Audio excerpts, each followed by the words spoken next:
Previously on the book of Joshua, we saw Joshua getting the people prepared to enter into the land.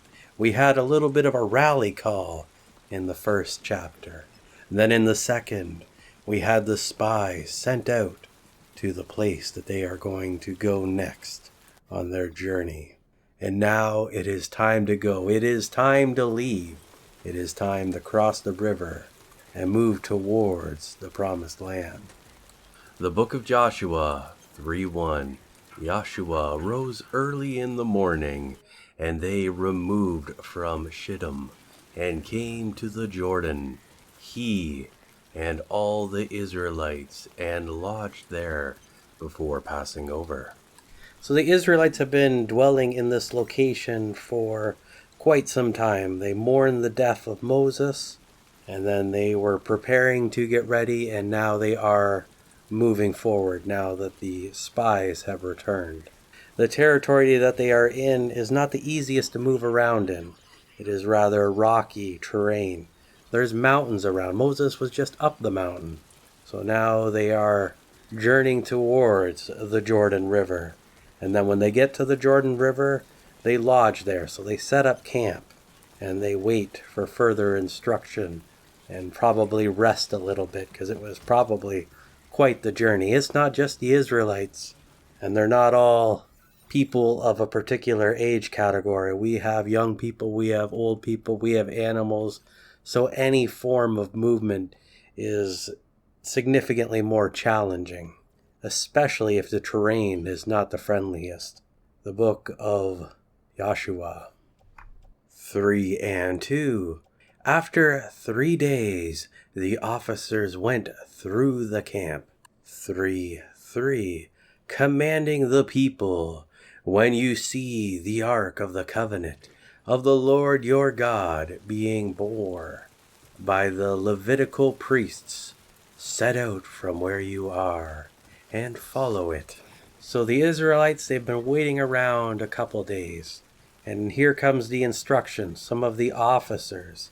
So obviously these men here would have been briefed previously, and then the message was spread throughout the camp. There's a very large amount of people, so it makes sense to have many different messengers convey the message.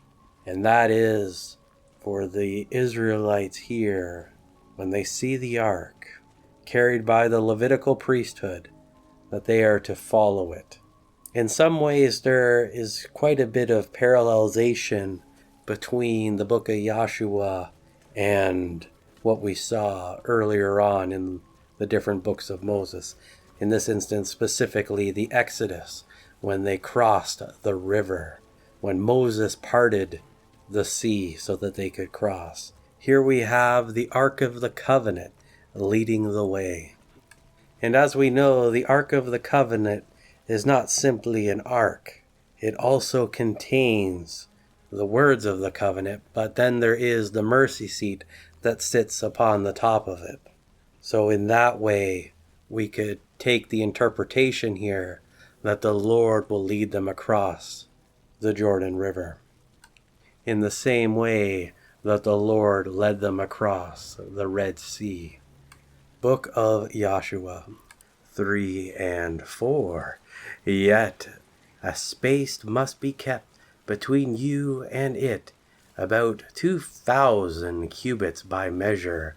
Come not near it, that you may be able to see the ark, and know the way you must go, for you have not passed this way before. Previously, I think it was Numbers 2, we saw the order of the march, how there was all the different groups camping around the tabernacle, and they had a set order that they would move off in. But this is a special event. This is not the normal way that they would transport or that they would be moving. Instead, we have the ark here and the people following the ark to cross the river. And we see that they're not to get too close. They're to stay about 2,000 cubits away from the Ark of the Covenant. So we are looking at about 914 meters or 3,000 feet. Not an insignificant distance, but not an outrageous distance either. The book of Joshua 3 and 5. And Joshua said to the people, sanctify yourselves, that is, separate yourselves for a special holy purpose, for tomorrow the Lord will do wonders among you. So Joshua here, he is speaking to the people, and he wants the people to sanctify themselves. So this means that they must be holy and consecrated to the Lord, and avoiding things that would make them ceremonially unclean. So perhaps this is a call for forbearance of certain acts that would cause ceremonial uncleanness. The book of Joshua 3 and 6. Joshua said to the priests, take up the ark of the covenant and pass over before the people. And they took it up and went on before the people. So this was not something that was to be completely passive, but this was an active event here. We have the tabernacle going before the people, in the sight of the people, so that they see these events as they transpire, as they make their journey across the river. This was not simply a method of crossing, but a ceremonial event. And even the date in which this takes place has its own importance and significance as well, for those that want to delve deeper into this event. The book of Joshua 3 and 7. The Lord said to Joshua, this day I will begin to magnify you in the sight of all Israel, so they may know that as I was with Moses, so I will be with you. So first we had the messengers going out to the people to prepare them. Then we had Joshua informing the people. Then Joshua went and informed the priests of what the plan was. And now the Lord is informing Joshua of what he is going to do and what the plan is and how he is going to magnify Joshua in the same way that he did with Moses. If we look at Moses and the life of Moses and his relationship to the people, we saw the Lord perform these great and wondrous miracles. This established credibility to Moses and Moses' relationship with the Lord God. They knew that Moses was a man and he could not do all these wondrous, amazing things, that it had to be something else, something greater. And they knew that a Lord God, the creator of the heavens and the earth, would be someone that could do these wondrous things. So by Moses calling forth these different miracles and then the Lord performing them, they saw the relationship of Moses and the Lord God. So in that way, in that manner, we're going to see a relationship between Joshua and the Lord God. So we have a man that is appointed by God to accomplish a mission. And we know what the mission is here with Joshua. That is to go into the land and take possession of it, so that the Israelites will finally have what the Lord promised their forefathers. Book of Joshua 3:8. You shall command the priests who bear the ark of the covenant when you come to the brink of the waters of the Jordan. You shall stand still in the Jordan. So the Israelites came from that mountainous region down towards the edge of the river. They camped out there a couple days, and now they are actually going to cross the river. And the ark is leading the way. God is leading the way so that they can cross the river.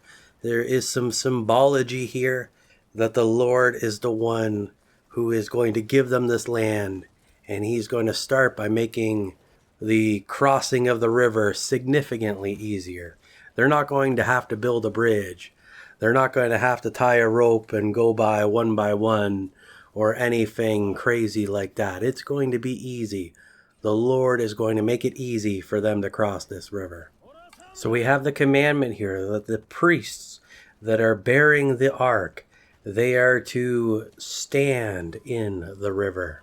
The book of Joshua 3 and 9. Joshua said to the Israelites, "Come near, hear the words of the Lord your God." 3:10. Joshua said, "Hereby you shall know that the living God is among you, and that he will surely drive out from before you the Canaanites, Hittites, Hivites, Perizzites, Girgashites, Amorites, and Jebusites." 3:11. Behold, the ark of the covenant of the Lord of all the earth is passing over before you into the Jordan.